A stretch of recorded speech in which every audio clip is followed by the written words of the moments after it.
Good evening, I'm your host, Jack Remington of the Jack Remington Political Analyst channel. I'm going to go over three recent passings. The first one is Ray Liotta. This Hollywood actor made this GIF, one of the most famous GIFs used on the Yahoo stock quotes boards, and I'm sorry to see that he passed. He was largely known for his role in the movie called Goodfellas, directed by the great Martin Scorsese. It talks about the good old boys from the Italian mafia days in New York City trying to become what they call made men. Based on some true events, by the way. Ray Liotta also played a rogue FBI, CIA type actor in the movie Hannibal, opposite of Sir Anthony Hopkins, who played Dr. Hannibal Lecter, and Julianne Moore, who took Jodie Foster's place when Jodie Foster was not available for the sequel of Silence of the Lambs. But Ray Liotta, he played a very unlikable character, and he did an outstanding job in that movie, by the way. So rest in peace, Ray Liotta. The second passing is James Caan. When I think of James Caan, I keep thinking of Sonny Corleone in The Godfather Part 1. But I'm here to tell you that James Caan played a perfect Sonny Corleone, the hothead oldest son that was just, and who spoke first and had to be corrected by the father and everything else. And he did an outstanding job. But rest in peace, James Caan. And the mainstream media, of course, are taking pot shots at this guy, saying how rude he was, and they point out a couple of the bad days he had in his life instead of his accomplishments on the silver screen. Here at this channel, we appreciate your talents, James Caan, and we want you to rest in peace. God bless. The last passing I want to report on is Ivana Trump. She was the first wife of the former President Donald Trump, President number 45. Anybody who watches my channel knows that I am a huge Donald Trump fan. I understand what he tried to do for this country, and half the country didn't accept him. I'm going to read one quote here. I'm going to read this little clip here from TheHill.com. And the article is titled, Trump Announces Death of First Wife Ivana. Ivana Trump has died at the age of 73, according to her ex-husband, former President Donald Trump. Quote, I am very saddened to inform all of those who loved her, of which there are many, that Ivana Trump has passed away at her home in New York City, the ex-president said in a statement posted on Truth Social on Thursday. Quote, she was a wonderful, beautiful, amazing woman who led a great and inspirational life, he said.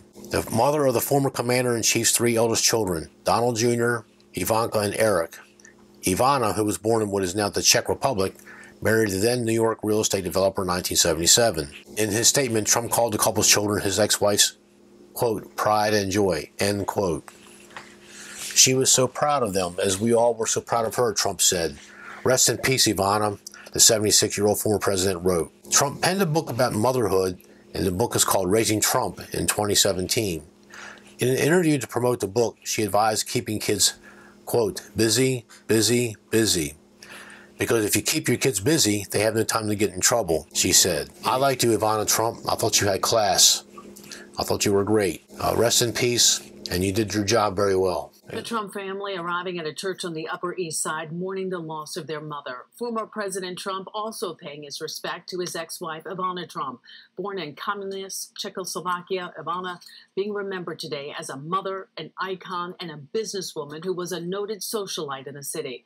Eyewitness News reporter Joe Torres is live outside the church with more. Joe?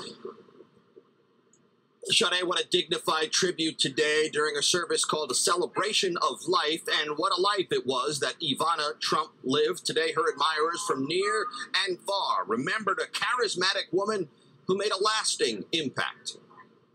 In the sweltering heat of a sunny Wednesday in July, they came to say goodbye to Ivana Trump, her ex-husband and former president, who she famously nicknamed the Donald.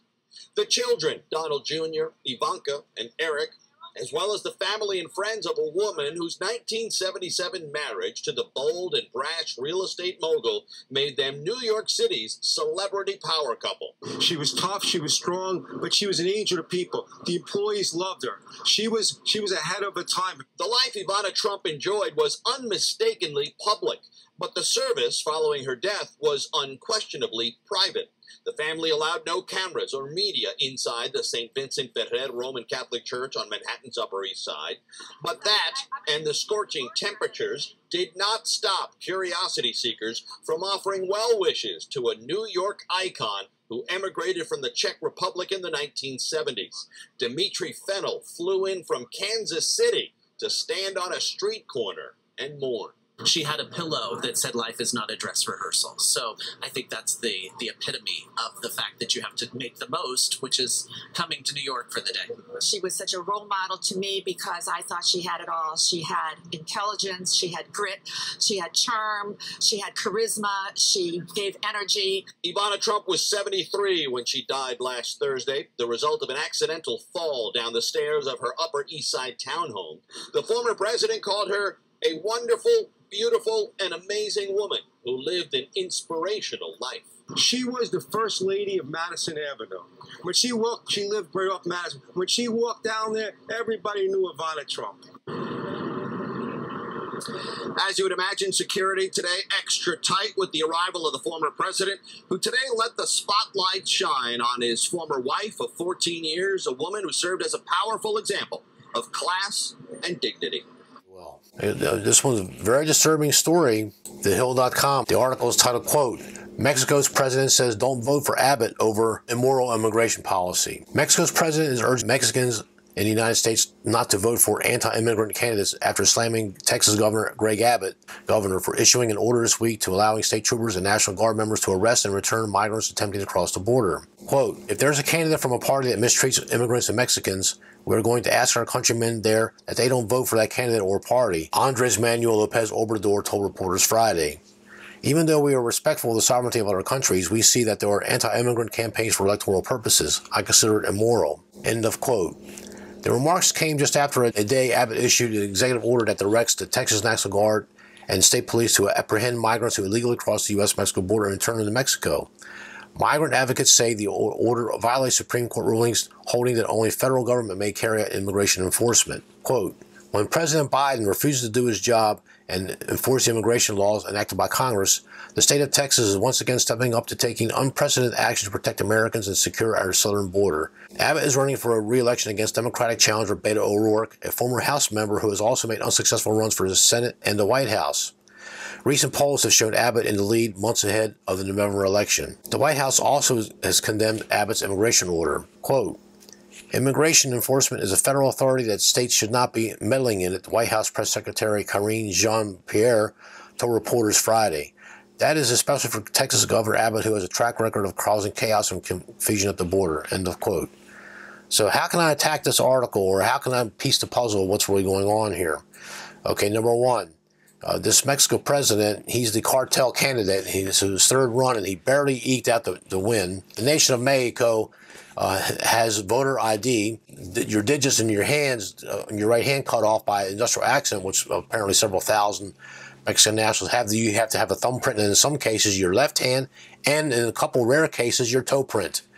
You will have to have a print of some kind to identify your body on the back of your voter ID card, which is mandatory by Mexican law. It's very rare that there's any kind of voter fraud in Mexico because it is a mandatory 2-year minimum sentence in the federal alley prison in Chihuahua, Mexico. One of these prisons that would make that movie, Midnight Express, so put that back to the JV status. And I hear the stories. I'm living in Southern California. I hear these stories where people get American tourists, these smart-ass broads get locked up in there, and they got to spend a couple months in those prisons, and they lose half their body weight, and they get fed bread and water every third day, and they get other things happen to them too that are not very nice.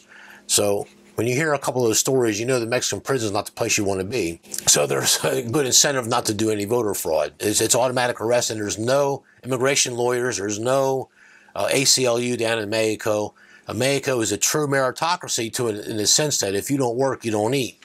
So they don't have any welfare. They have no Social Security. A few people in Mexico that do get a benefit of some kind of retirement from a company, from Pemex, the Mexican National, or Telefonos to Mexico, their telephone company. That's a private company that's elected to pay some of its top workers a pension, but you get nothing from the Mexican government. A true meritocracy in that sense, that if you don't work, you don't eat. President Obrador had a good deal with our president. Trump created this Remain in Mexico policy because the Democrat National Committee and the Democrat Party, the Marxist Party of America, has controlled the narrative by the wordsmithing. They've taken the asylum program that America's had since 1790. They've turned it, well, asylum now means economic, and you could say you're escaping the cartels. When you say you're escaping, you fear for your life.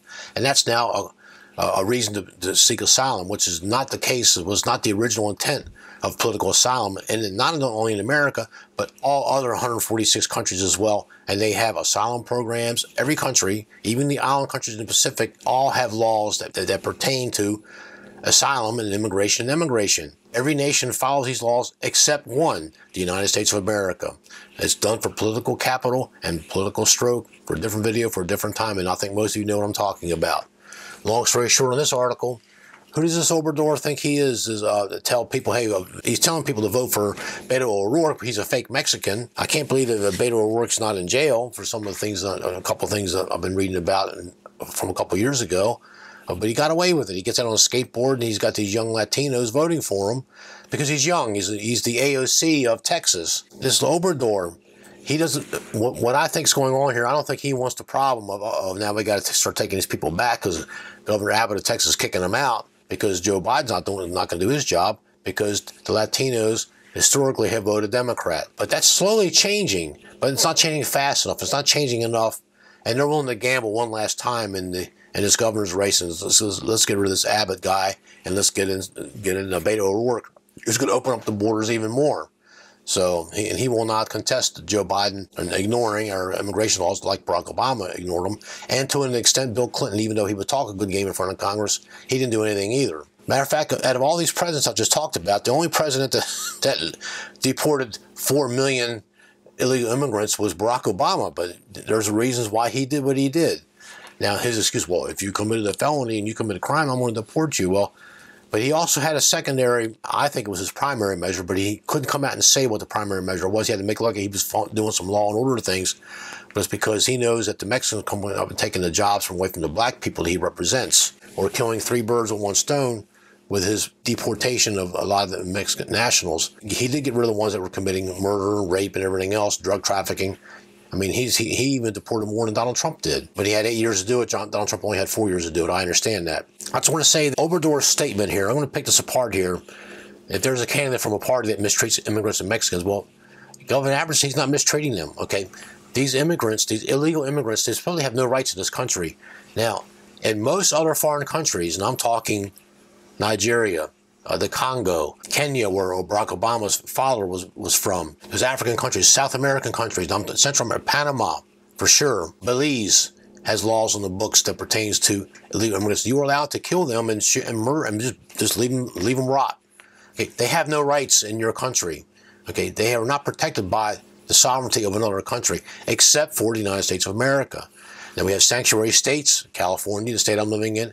And my birth state, Maryland, was the 2nd sanctuary state in this country, which makes me want to puke every time I think about my home state. They protect the people. Why? They vote Democrat. So all throughout the country, the blue states, their state legislatures, brick by brick, line by line, line item veto, or removing parts of the legislature, changing the voting laws, changing the residency requirements. It's done in California, Oregon, Washington State, parts of Maine, Vermont, Bernie Sanders' home state. He's going to run again in 2024 and back out. He just brings in young people to donate money to the Democrat National Committee. They want the Mexicans because historically they vote Democrat because the Democrats dangle the carrot. They dangle the carrot in front of the people. Hey, I'll get you amnesty for your parents and your aunts and uncles and your extended chain migration people. And some families with 300 people with your cousins and aunts, and some of them come from families with 20-some children. So, and then they have children, and now you got a gigantic extended family, and hey, we'll give you, bring them over here, we'll give you amnesty, and in return you vote for us. And it was working for the longest time. Now it's kind of shifting. As they get established, they get jobs that no one else wants to do, or they get jobs that they're taking away from people that Joe Biden calls us nativists, that we're evil nativists now. Between the American ideal that we're all are created equal and the harsh, ugly reality that racism, nativism, fear, demonization have long torn us apart. We're wrong for being a nativist and try to be American first and trying to shame us. That's the Democrats' next social construct to get us to just try to kill ourselves and let these people just take right on over. This Obrador, he says that we're mistreating. We're not mistreating the immigrants. I want Andres Manuel Lopez Obrador tell the world, how is Abbott mistreating the immigrants, the Mexicans? How is he mistreating them?